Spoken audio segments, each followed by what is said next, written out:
Hello, listeners. We are back with a Formula A podcast. We are doing something a little bit different out of our regular routine. We are doing a post quali preview.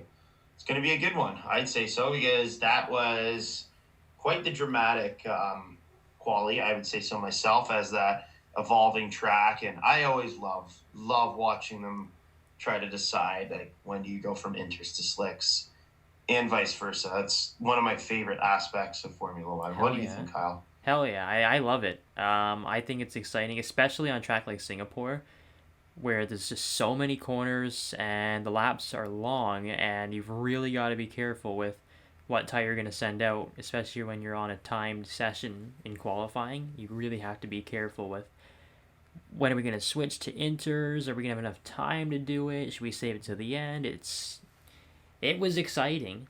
And yeah, this is a new format for us too, to post quality pre-race preview. So I am Yeah, looking forward to if this. you guys like us changing it up a little bit, maybe one day we'll set up a live stream. We could do a watch along for a race or even a quality. Ooh. Yeah, we'll change it up. Oh. Keep it fresh. Yeah. We decided this week we're gonna do just that. We're gonna do something a little bit different. Yeah. So Charles Leclerc pumped out quite the performance, and we were just talking about he was the last man to get pole position in Singapore before all the delays happened. So that's a double pole for Mr. Leclerc in Singapore.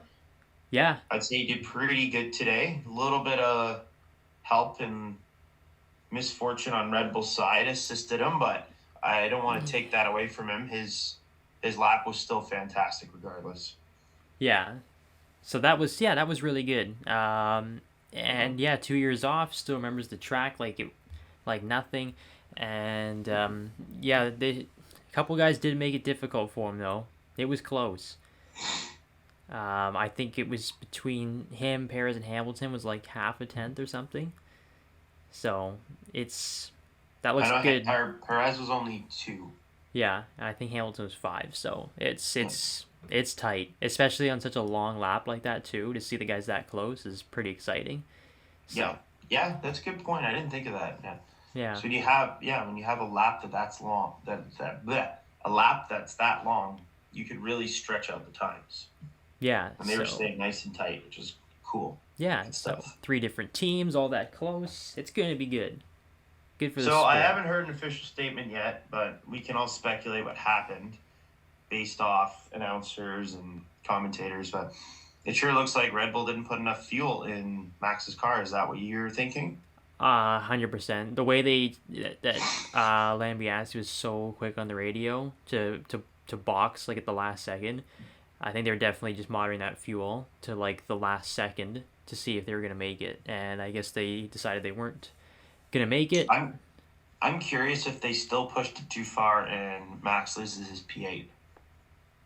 Well, that's one thing. Yeah, that's one thing we have to look for. Actually, I mean, it could be like a It could back of still the happen, and we won't hear the news probably for another hour or two. yeah. So keep your notifications on if you're a Red Bull fan. I would say fingers crossed, but like I don't know. I'm not overly concerned, and I don't want certain people to hear this or listen to this, but I was almost excited to think that Hamilton was going to get a pole position. I thought he had it, and the way he was pumping out those fast sectors and just dancing over the wet spots, it was so impressive. All Yeah, right, I'll admit it. I wanted him to get pole. Is the way he was just handling that car between the walls, and like I said, skipping over those puddles, like just an absolute magician. it was It was pretty vintage. cool to Yeah, watch. vintage Lewis. I was pulling for it too. I mean, it's the good news is like, well, I mean, if you're a Mercedes or a Lewis fan, that he is very close. So the opportunity is there We for are the going to for bring up our predictions, yeah. and you will see where we put everybody. So And I'm yeah, just going to leave that little cliffhanger yeah. So for that. the We'll get into that opportunity later. is there for the win. So there's that, but then shouts out to Perez, I guess too. He did a very good job. The thing that was pretty crazy, they mentioned dancing over the wet spots. Like if you watched Max's laps, like they were scrappy. Like he was wrestling the car, and he was still pumping out purple sectors. So it's still pretty obvious who the best is out there, what the best car is too. Because if his laps weren't scrappy, if it has fuel. yes, if it has fuel, if it has fuel, because those laps were scrappy, and he was still putting out purple sectors. Like, it was ridiculous, and you're just thinking, like, wow, this guy could literally put in pole by like 7/10, and then obviously at the last second he was told to box. I feel like it was almost worth the risk. You're so close to that. Like, really, is one corner going to make or break your fuel limit? So I feel like for Max, get over the line and immediately shut that engine down. Because he was like the last driver through, so you weren't going to anybody's lap up. Yeah. He was the last driver in. Yeah. They must have been... Get over the line, because by the sounds of it, by the panic, they've already run the risk of losing P8. Yeah. They must have been... Earlier. So you might as well put it on pole, and then if you get disqualified... Now, when you get disqualified, does that mean he drops to 20th? It would be the back. It would be for the weekend. No, it would be the back of the grid. Okay. Yeah. That's what I thought. I just wanted to be 100%, because when someone says disqualified, that can be taken in different... Yeah. Yeah, back of the grid. So... Yeah, because I think it was the Maldonado win race. I think they brought that up on TV, actually, where... It was actually Hamilton that had pole that weekend, but he didn't have the fuel sample and got disqualified, and he started from P20. So, yeah. Maldonado still would have won, though. Oh, yeah, 100%. Oh, no, not even questioning. He's the GOAT. He should have been an 8-time World Drivers' Champion. Yeah, he should have. Yeah. No question about it. Okay, jokes aside, a little sarcasm there. That was an impressive race from him. Like, I've watched that Barcelona race. The old Pastor race, yeah. Yeah, like he actually put in a really decent performance that weekend. Oh, beyond decent. I mean, he was racing against Alonso for most of that race. Yeah, and was comfortable. Defending well. He was good in the pits. Strategy was good. Good off the start. He did it all for that race. And he was comfortable. So genuinely earned that. Yeah. So shouts out to the Lord and Savior Pastor. Speaking of our Lord and Saviors of Williams, we want to give an ode to our Canadian local boy, Nicholas Latifi. I can't remember if we brought it up in the last podcast, so maybe we're repeating him ourselves. Maybe not. But Nicholas Latifi will not be re-signing with Williams. And let's be honest, I do like Latifi as a person, but... Yeah, but... I don't see another team grabbing him. No, that's the end of the road. You gotta face reality. Yeah. I see a sports car or like a Formula E future or something like that for him, personally. Yeah, I can see that. Yeah. Or maybe he comes back and races the newly developed Formula A and Canadian Tour Series car. So we'll see. Oh, the Nutella, yeah. Yeah. We could probably get Nutella as a sponsorship. With him at the wheel, 100%. Yeah, we could get a Civic Type R, cage it up, turn it into a touring car. Yeah. Go around Ontario and Quebec, and Latifi will be our lead driver. Yeah. And then we could all take turns in endurance races. And hope he would Not school. the worst idea I've ever had. And hope he would school everybody. Hope he would school everybody. Yeah, so... Anyway. There was that news of Latifi leaving. Joe and Sonoda both re-signed. Yep. So, good to have them around. I think they're both doing pretty formidable jobs at their respective teams. So. Yeah, I think for Joe, if you look at his points, like strictly a stats perspective, you're like, wow, this guy is getting his ass handed to him by Bottas. But that's just because it was the beginning of the season when the Alpha was able to score points. Recently, he's been on par, if not better, than Bottas. Yeah. So his points are not a true representative of his skill sets. Yeah, and unfortunately for him, is the Alfa Romeo peaked like literally at the start of the season. Yeah, and he when he was a rookie and didn't have any experience, so it's like, unfortunately, like he's developed very quickly and he's gotten a lot better as the season's gone along. Unfortunately, the car has gone the complete opposite direction of him though. So, but he's Valtteri Bottas has held an impressive 10th place It's in the amazing that's World still Drivers' standing Championship. because, yeah, like you said, he's not been anywhere like for a good 8 to 10 races now. He hasn't really been anywhere. So, Yeah, and again, not really to him. The car is just completely fallen off a cliff. It looks like. So, yeah. And then Zhou Guanyu's down in 17th with 6 points. yeah, unfair. Unfair, yeah. Yeah, I'm honestly surprised no one has taken that P10th from Bottas because there's a lot of good drivers nipping at his heels for I that position. I mean, you would have thought months ago that Daniel Ricciardo would have taken it, but that's not going to happen anytime soon. So Should we just rip that Band-Aid off again and again and again? every freaking weekend we How go would you through want? this. And you know what? I sound like a broken record. It just solidifies McLaren's decision. Well, And it doesn't. Zach Brown, he was kind of made out to look like a bad guy for a little bit. Remember that? Like, I know that's so dumb. Yeah. Well, you know what? It wasn't super dumb at the time. You're like, you know what? Maybe they were harsh on him. But then as every weekend goes by, I'm like, I get it. I get his decision. Yep, that decision. Yep, that decision makes sense. Yeah. So it does make sense. And the problem for Daniel is it's so easy for people to just be like, okay, well, he's already lost his seat. He's already confirmed he's not coming back to McLaren. Why does he care? Like, he's probably just taking it easy. And I'm like, this guy has said that he doesn't want to leave F1. So you would think he would be going even harder to get good results so he could possibly land a seat somewhere else. But with what he's doing, like, why would anybody else pick him up? Yeah, he's got a bit of a recipe for a driver you don't want to sign. And here's my theory behind that. He's an expensive driver, and I don't think he wants to make a huge salary change anytime soon. Yeah. Because he's like a $18 million guy this year. Yep. And no offense, that's not $20 million performance. Oh, God, Like, no. Maybe 5 mil, maybe. Not even that, to be honest with you. He's had some good flashes this year, but good flashes is not worth $5 million. So the only team that I could see justifying the 20 mil is Alpine, because he's been to Alpine and did really well with them when they were Renault back in 2020.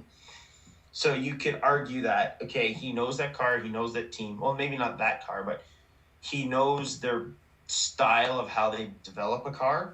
Yeah. And it did work for him once upon a time, so it's likely it would work again. But the thing with Daniel, the biggest elephant in the room now with him is it is out there for everyone to see that if the car he's driving isn't exactly suited for his style, he's going to suck. Yeah.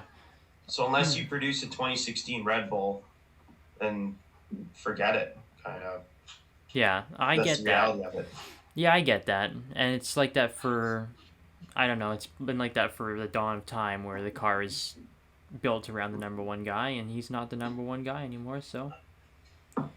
No, but if you take a look at Carlos Sainz, yeah, who's jumped from Renault, McLaren, this is true, to Ferrari, 3 big teams, he always adapts to every car he's been in. And he came from Toro Rosso, which is a Red Bull. Yeah. So he's like a Mercedes away from checking off like almost every. He never actually gotten a Red Bull, but close, and almost drove every top team. Yeah. No, that's a good point. He's adapted extremely well in every car, and he's had good. Okay, let's look at that for a second. He's had really good teammates. Yeah. At every team he's been in: Max Verstappen, Toro Rosso, Charles Leclerc with Ferrari, and Lando Norris in McLaren. Yeah. And he gives, if not, he beats them or he gives them an absolute run for their money. And who was his Renault teammate? Wasn't it I want to say it was Nico Hulkenberg at one point. It might have been K-Mag for a season actually too. And it was K-Mag too. Yeah. Yeah. Because I know it was him and Hulkenberg for sure. Because did Danny pick up Carlos's spot? I think he might have, yeah. Because Danny was for sure with Nico in the first year. Yeah, I think it was. So. And then Ocon came back in 2020. Mm-hmm. And Rick swept the floor with him. Yes. Now he came back from from a year off, so give him that. Oh, it's funny. Ocon and Ricardo. I mean, two guys that were out in Q1 today. We bring that But up. yeah, we didn't talk about Ocon. Yeah. Yeah, he's not nobody's safe from some Formula A ripping. Like he snuck under the radar a bit, but that was a bad day for him. Yes, it was. Which is bad day for Russell, bad day for Rick, bad day for Ocon. Yeah, what happened with Georgie Porgy? So I watched the lap because they had his entire lap up during Q3, and it was actually quite a tidy lap. It just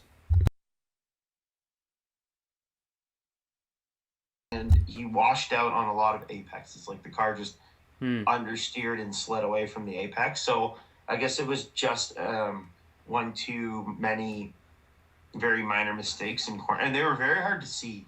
Yeah. Like if you just watch the lap and were half paying attention, you're like, oh, that was a really good lap. Like that was a tight. You'd think it'd be a tidy lap. Yeah, you've really got to. It's easy to look at them afterwards and analyze them like the Crew and Shandok style and be like, okay, yeah, right there. But in the moment, most laps look pretty good unless there's some drastic failure. But Russell was saying he was feeling like he was struggling all weekend. So yeah. If you're not feeling comfortable and confident, and that's your feeling going into it, and you miss a couple apexes, that's just, I guess, that's just how tight this field is, which is awesome. Yeah. Yeah. That's all it took. Yeah, I think it was like 6 milliseconds he missed it too, so whatever. Yeah. You can make that up. P8 is cool. Yep. Sucks for the Aston Martins. I think they just pulled the soft tire trigger too soon, like Vettel said on the radio. Yeah. And that's Vettel's track too. He's the Lion of Singapore, right? And yep. Yeah, I was hoping. I had a little bit of. Vettel's definitely lost his edge. He's like all about, and that's not a bad thing, but he's all about in the environment and his bees and.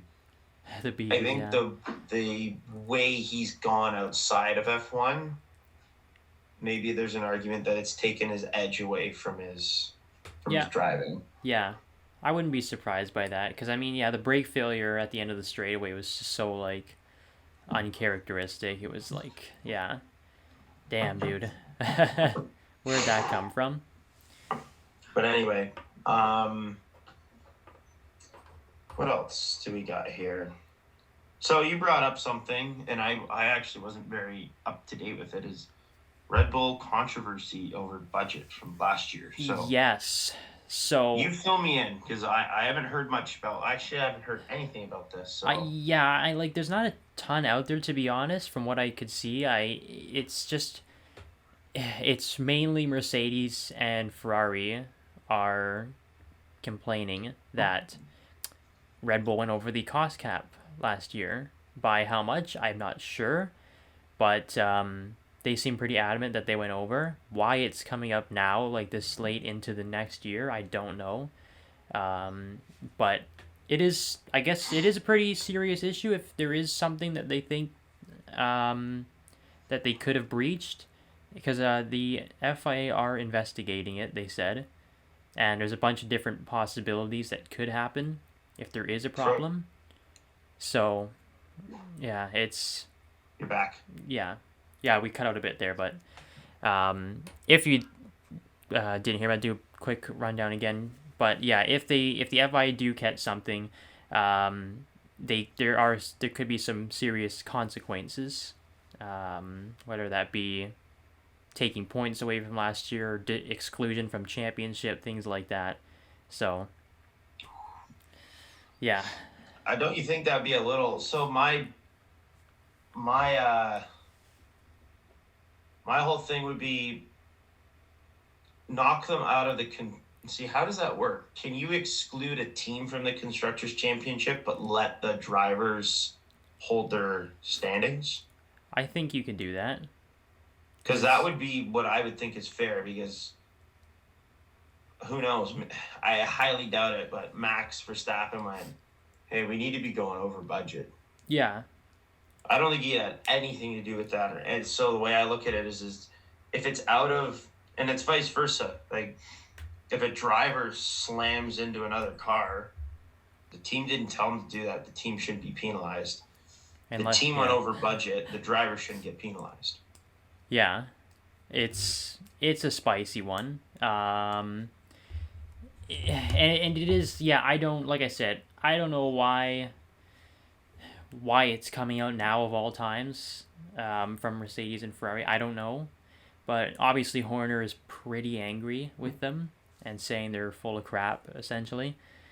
But we don't know. We'll have to wait and see what the FIA does. The thing that I said is that, like, I'm not gonna put it light. I don't think the FIA has much of a backbone at all. Even if they did find something, we'd probably never know about it. I think there would be some deal cut somewhere, and I So don't. you'll think it'll just be a Ferrari 2019 situation? Yeah, everybody knew that they tinkered with the. It was something to do with the fuel pump or something like that. I can't remember. Yeah. So I think I have this correct, and I did good read up on that. So in 2019, you have fuel flow detection throughout many spots of the races, qualifying and whatnot. It was pretty genius of Ferrari if they pulled it off. They figured out where all these detections are, and they were able to program the fuel pump to be a variable fuel pump. So in between detection zones, they would crank it. So I'll just use easy numbers. It's 500 liters per hour is liters per hour is the measurement for fuel pumps. Yeah. Here in Canada, at least. So let's say it's 500 liters per hour.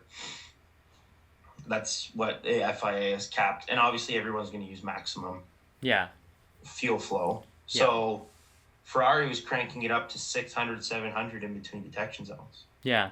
And no one caught them until the season after, right? It all surfaced. And it was how sneaky. They got caught is beyond me, but it was sneaky. That is what happened, and that's pretty cool technology and pretty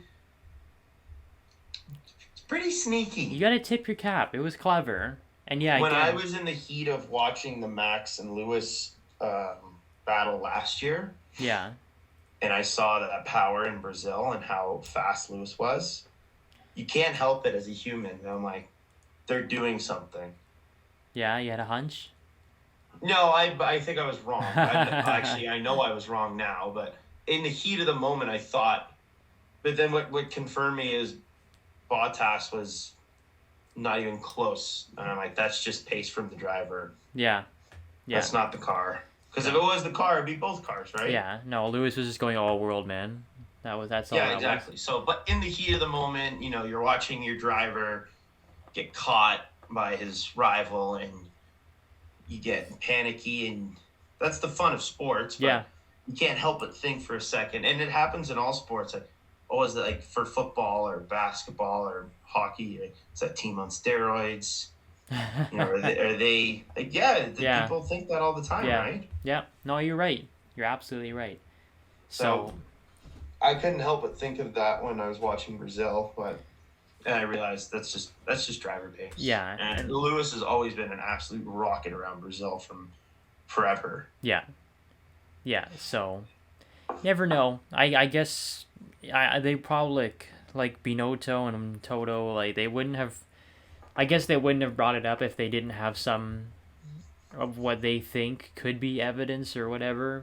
I don't think they would. I know it's still a rule that everyone played by last year. Sorry to interrupt. Yep. But I find it incredibly ironic that the two teams that won all their championships by just blowing an insane amount of money are the ones complaining that someone spent an insane amount of money. Yeah. It's like, how many billions of dollars did Mercedes spend over the last 7 years to get Lewis those championships? Yeah. Yeah. Like, now, but with the new cost cap in place. It wasn't a rule, so fair, they can. That's the whole premise, is there's no rule on cost spending, so go ahead. Yeah. Knock your socks off. Last year there was a rule, so we'll see. We'll watch the news. Yeah, we'll have to see.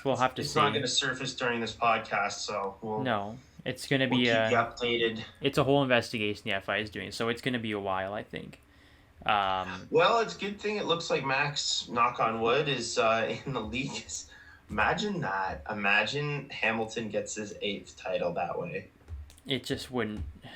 Look, the damage has already been done with the whole Abu Dhabi finale, whatever. Like, I hate that we have to bring it up over and over and over again, but it's done. It's over with. For everyone listening, Kyle brought it up. I did. No, I did. No, and I did bring it up. And I don't want to hear it. that's fully on me. But it's just it's done whether you like it or Shout out not. Latifi. How can I Yeah, whether play? you like it or not, whether you think there was issues or like something was fishy, it's over. It's done. It's finished. So if it would just be the most shallow way to get a championship Yeah, if it by was vice exclusion. versa Yeah, and Hamilton won and then Mercedes got in trouble at this point, I would not want to see Hamilton lose a title or Max win a title in that fashion. yeah, like if And you vice versa. yeah That's such a, and I'm sure Hamilton wouldn't either. I'm sure, yeah, he'd love to say 8 times on the resume, yeah but is that how he wants to do it? with a Absolutely not. huge asterisk beside it. Yeah, like Yeah, if you're a Lewis fan, there's no freaking way you can actually like be like over the moon or excited about that. It's there's some that would probably, but yeah, they I would get be it. doing it out of spite for Max, not out of Yeah, not out of happiness for yeah, Lewis. which is not the right Because there thing. are some extremely spiteful Hamilton fans. Yeah, which is just like, come on, like whatever. And Like, there's get extremely real. spiteful Max fans too. Yeah, It's the one party's not innocent compared to the other. yeah, it's So like get real. Don't get what I'm saying mixed up. Yeah, it's over. It happened. It's Max on the record list, so that's it. Kyle, do you follow football? And when I say football, I mean like European football. Yeah, Yeah, I don't. But no, correct me huge. if I'm wrong. Arsenal had a huge win over Tottenham in North London Derby today, by the way. So that's my team, Arsenal. That means absolutely nothing. I'm just giving a shout out. I'm just giving a shout out. But I don't know the teams. I don't know. Yeah. But correct me if I'm wrong. If you get two teams, or even like two players who are rivals, and they're at the top, when you're at the top, you grow a fan base, and when you grow a fan base, the fans grow strong about their team Yep. or their player. Yep. And they will naturally want to butt heads with each other. Yes. And that's sports. It's in all sports. Like, so we're seeing it in F1. It's happened before. But in recent years, it hasn't because Hamilton's been so far ahead. There hasn't really been a bump in rivalry Yeah. until last year. So that I think this is normal as far as I'm concerned. Growing up watching American football and watching hockey, this is normal. You get a really good player and a really good team, another really good player and a really good team, and they make their comments off the ice. They do a little dirty stuff to each other on the ice, but at the end of the day, they're both good sports, and Yeah, I think the but last. that's normal to have your rivalries in fans. Well, yeah, I think the last bitterness and hatred between two camps, honestly, was probably Hamilton and Massa after the final race, 2008.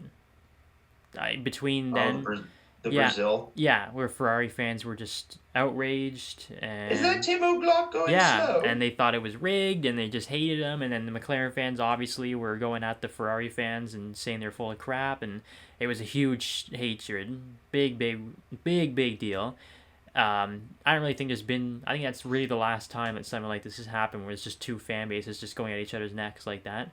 Like, sure, there's been rivalry and there's been like, okay, there's teams fighting with each other, but not to the extent we saw with Lewis and Max and Mercedes and Red Bull last year. You know what I mean? So And like you been a think while. about it now in today's age, like a McLaren and a Ferrari fan, you're like, why would you dislike each other now? Yeah, it doesn't make. So I mean, I rivalries do guess. die off. Yeah, I mean, technically the last couple of years that was the battle for third, but McLaren and Ferrari. And then there was a point where Vettel and Mercedes were fighting each other. But it never crazy, really. whether it was Rosberg, Schumacher, or Hamilton. Yeah. And now It just never really. Vettel and felt. Lewis are pretty good friends, are they not? Yeah, they're really tight. It seems like it, at least. Yeah. So there you go. Yeah, so it's and even that was never really like the level that we're seeing with Max and Lewis fan bases now, I think. So this is a whole other level. Netflix fueled the fire too, right? Oh But yeah. it's also part of the reason Formula One's gotten this huge uproar and growth spurt, which is good for it. It's just how to control it is the question. Yeah. But anyway, enough of that talk. I got a surprise question for you, Kyle. Okay. What is your favorite street circuit on the 2023 calendar? Actually, 2023. no, we'll go with this calendar because there's some street circuits we haven't even been to yet. So that's a Yeah. tough question. Yeah. What's your favorite street circuit currently? What's your least favorite currently, and why? Favorite, this one right now that we're at this weekend, Singapore. I think it's a fantastic track. Always liked it. If you don't, especially if you guys play the F1 games too, Singapore is an absolute blast. It's so fun to drive, and it's such a good challenge. But it's not like a challenge to the point where it's like single file on the whole lap. There's plenty of places to overtake at Singapore. I think it's a good mix of everything. Least favorite. Is Miami a street track? Yeah, it goes around a stadium. That's a street track. Then Miami is my least favorite. I literally do not care if that thing that race disappears and never comes back again. I could care less. So my question to you is, what do you define as a street track? So is Australia a street track? Is it's on a road and it is not a track? So I refer to Australia and Montreal, for that matter, too, as hybrids. Yes, that's what I was. Yeah. Wow, we're on the same page. Yeah, well, because like part of that is literally just for the circuit, and it's like they literally leave corners like a track. Yeah, and it's there all year round. And they maintain it like a racetrack. Yeah, but then it just happens to be in like a city park, basically. So where some of the straightaways are used as roads. Yeah, part of it is a road. Like you can actually like drive on Circuit Gilles Villeneuve like during the year. Which is kind of cool. If you're like ever out in Montreal for any reason, you can drive on the track, so that's pretty cool. And I'm pretty sure it's the same for Melbourne too, because that's just a big park essentially. So. Well, there's a big chunk of it that cuts through parking lot. Yeah. In Melbourne. Yeah. So. I would label those whatever straightaway or whatever corner. I would label those hybrids. But Montreal and Australia, so they're not street circuits; they're hybrids. They're half. Yeah, if you want to include those though, you can. But I think both of those tracks are good anyway. So I'm not going to, because that's a cheating answer, because I think biasly Canada's track is better than. I don't know. Is it better than Singapore? If you take away the Canada being biased, what's a better? You know what? Tomorrow will really tell. Well, until you brought it up. DRS trains, is no one going to be able to pass, or is it going to be an absolute whirlwind of chaos and fantastic racing? Well, the thing with the new cars and being so much easier to follow guys, I think there will be good overtaking because there's so many tight corners, and I think you'll be stuck. They'll be glued to each other through those corners. So with that being said, 3/4 of a lap, Max is in fourth? I think where is he starting now? 8th, assuming he doesn't have a penalty. 8th, assuming that he doesn't have a fuel disqualification. Okay, so I'll give him 3 spots in the first lap. I say he's 5th by the end of the first lap. I was being sarcastic. I was gonna go. I feel like recently Max has been a very mature driver. Yeah. Where he doesn't try and just like bomb it up, because old Max would just like try and bomb up to second place off the start line. Maybe gets extremely lucky, or like the press conferences with Vettel and Hamilton. Like, do you treat Max differently? Vettel, yes and yes. Yes and yes. Yeah. That Max would just bomb up between everybody. Yeah. But recently, he like kind of plays it out, like stays safe, lets the first corner craziness happen, and then picks his spot, picks his targets, and starts picking them off like a Navy SEAL. Yeah, so no, he's so much more mature now. That being said, well, even considering all the rage after the being told to pit last second today, but yeah, he is matured. I know I'm a Max fan and I'm going to be looked at as biased, and I get that, but I think, and you could agree or disagree with me, is that was warranted. Warranted to an extent. I don't really like it too much when they swear a ton at the team I get it's the heat of the moment and everything. I get it. Adrenaline's going. It's just that they the teams, like you'd be nowhere without that team. That's what I'm saying. And if they see that something is wrong and they tell you, especially a guy like Lambiase, who is just like, I think probably the best engineer out there, just trust him, man. Just trust him. And he can't tell. You got to understand that he cannot tell you these things over the radio. So, just Yeah, I guess I agree. The yeah. explicitness could be left behind. It can be toned down. You can be like wow, like what the hell, like what, why? But Now, I will say, don't though, just keep bombarding him. Like you know damn well he cannot tell you that stuff over the radio. Just wait until you get back. now Toto's even said we are the punching bag or the puke bag. That was his. Yeah. So Max is definitely puking metaphorically his frustration. I think he is sharting on Lambiase. Yeah. But anyway, that's it for my notes. Yeah. That's So what. Yeah. we talked about this. I think we talked about this before the podcast. Maybe I'm sounding a broken record, but the weather forecast is 50% rain. For Yes. the race, correct. Yes, and it's So- a higher chance before the race too, so it could be just damp when it starts. I'm kind of mixed emotions on that because I always cheer for a wet race because the unknown factor is always nice. But we haven't seen Singapore in the dry with new cars, so I kind of want to see it in the dry. Yeah. Me So too. you know what? Let's start it off soaking wet, Yeah. and let's lap 20. Let's dry it out, and let's get the slicks on by lap 28. I think that's How what about we go with that? I think that's what it's looking like. It might start off wet and eventually change to dry, just like quickly checking the weather. So it could be Remember very my lap interesting. predictions there. So if I get that right somehow, that would Yeah. be pretty amazing. so Speaking of predictions, yeah, you want to throw them out there? little segue there. Yeah. Who wants to start? I can start. Okay. I'm going to Send get it. this out of the way because this Send is it. I'm tucking my ego aside here. Okay. Right on. After that qualifying and knowing his performance at this track in the Mercedes looks good, Hamilton P1. All right.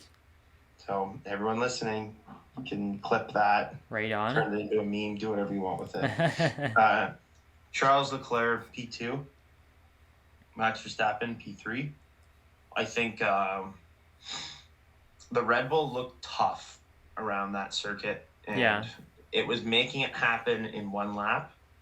But I just don't know how different compounds are going to be or doing stints. The Ferrari looked better, so that's why I have that. Yeah. And Leclerc double pole, like we talked about, so his confidence is going to be high. That's my reasoning for that. Perez is going to be right behind Max. And sadly, I actually think Perez is, this is just a crazy prediction, but Perez is going to be ahead of Max. Max is going to catch him. Sergio or Checo let him through. Yeah. That's why I think he'll be ahead of him. Yep.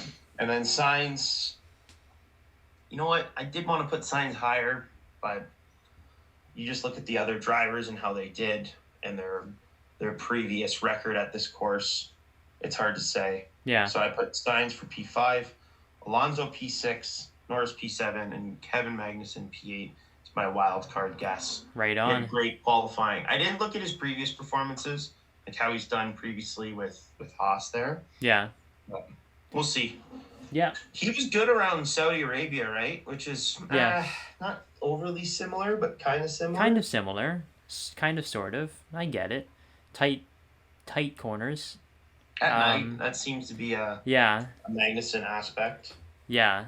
So, I guess look at mine. So I'm with you on the winner. I got you there. I'm going Lewis. Wow. I've been on that Lewis hype train a few times this season. It hasn't worked out, but I'll just keep sticking with it when I think the time is right. So, Lewis, I got Verstappen in second. I think he's just going to shoot up through the rankings again. Leclerc third. Perez fourth. Alonso fifth. Russell sixth. That might be tough, but I think he can do it.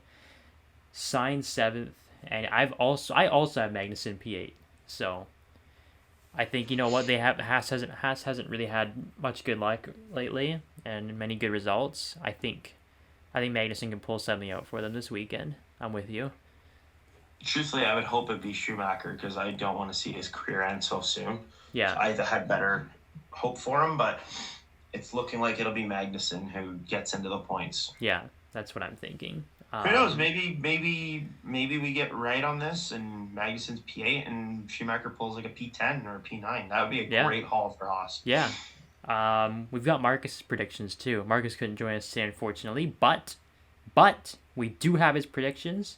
And he nailed it last time, so I'm really curious. He's on a heater. He's on a complete hot streak. He's scaring me. He's getting really he's good. Had one good one, and it was a really good one. But I wouldn't call it a hot streak. That's one race hot streak. Down. One race hot streak. I'm giving it to him. But let's hear it. My ears are open. Let's go. All right, he's got Max winning. So okay. I mean, why would we argue that at this point? Hamilton second, Perez third, Sainz fourth, Russell fifth, Alonso sixth, Norris 7, and Tsunoda in P8. All right, you know what? Those are good. Huge emission there. No Leclerc. I guess he's thinking that something would go. Yeah. I mean, you know what? That's another thing. That's not a bad prediction because now you're banking on a wall slap, a Ferrari mishap, or Charles's luck is just. Could be just that. Yeah. Just doesn't even finish. Yeah, so tough go, man. Little update in the driver standings. I was just talking about Mick Schumacher. He is starting from, let's see here. He is starting down at 13th. Yeah. And he's going to have a hard time. There's no, obvious car in front of him. He'll clear him. Stroll, he might be able to get. That's really it. So, but anyway, the point is in the standings, Mick Schumacher's in 15th with 12 points, and Daniel Ricciardo is in 14th with 19 points. Can Schumacher pull it off and jump Ricciardo by the end of the year? If you're going by the performance of the car, you would think no, but the performance of the drivers, maybe. The way Ricciardo's going, I don't even know if he'll score another point this season. And I can't even think, for the rest of the season, do we have, a track that he really favors? He's pretty good around Mexico, is he not? He's got a pole there with Red Bull. And I think he does well. Yeah. But, as long as he stays out of trouble. But overall, I mean, he's been lots of tracks where I thought he'd do well, and he just didn't. So I don't know. Good point. So I don't know. We'll see. But Pierre Gasly and Kevin Magnussen are tied for 11th, 12th with 22 points. So that's pretty spicy to watch. And then 10th place is Bottas, and it's a huge gap to 46 points. And then Fernando could surpass Ocon. I think he will. And I think he will. 59. Alonso will. Norris is completely alone. He's so far from Hamilton, and Ocon's pretty far from him. So just lonely old Norris just doing his thing in P7. Yeah. And then the Leclerc and Perez battle is actually pretty, and Russell. Less than 20 points separating all three of them. It's tight. I know. That's nice. Yes, the championship at the top is over, but tons of good battles throughout the rest of the standings. So it's technically not over, but technically, I'm not gonna say it just because I'm a. Yeah. I can't say it. You go ahead and say it. I can't say it because then if something happens, I can blame you for the rest of my life. It's over. It's done. It's done. We got to enjoy the rest of the battles now. That's what I say. Oh, and we do have one more tie in the standings is Nicholas Latifi and Nico Hulkenberg. Oh, yes, De Vries blew them out of the water. Yes, in one race. Yeah. Tough year. Yeah. But on that note, I think we all good. Wrap it up. Yeah, all good. And good qualifying today, and race should be really fun tomorrow. It's so good that we're back in Singapore. I missed it. And we have not a triple. We have a back-to-back. We have Singapore and Japan is next weekend. Yes, we have Suzuka next weekend. Another one we've missed the last couple years. So, yeah, it's gonna be old school track, man. It's gonna be sick. Yeah, that's cool. Yeah, so yeah, in for that. Yeah, so sit tight for the race tomorrow, everybody. It's gonna be a slip and slide, And yeah, I guess we'll chat next week. Wrap it all up. Get ready for Suzuka. All right, everybody. All right. That wraps up this. All right, Bye. guys. See you next week.